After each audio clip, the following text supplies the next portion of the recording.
ஆண்களின் கஞ்சியை எத்தனை நாட்களுக்குள் வெளியேற்றினால் புற்றுநோய் வராது?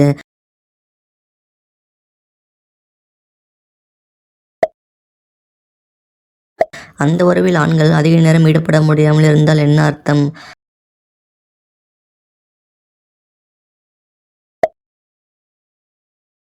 ஆணின் அந்த உறுப்பின் இரத்தக் குழாய்களில் கொழுப்பு படிவதால் என்னாகும்?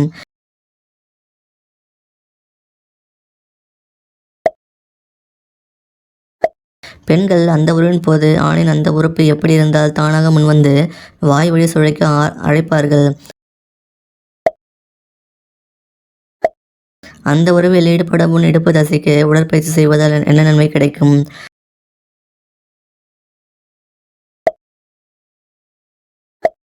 அந்த உறவுக்கு முன் ஆண்கள் பெண்களின் அங்கங்களை ருசித்தால் என்ன நடக்கும்?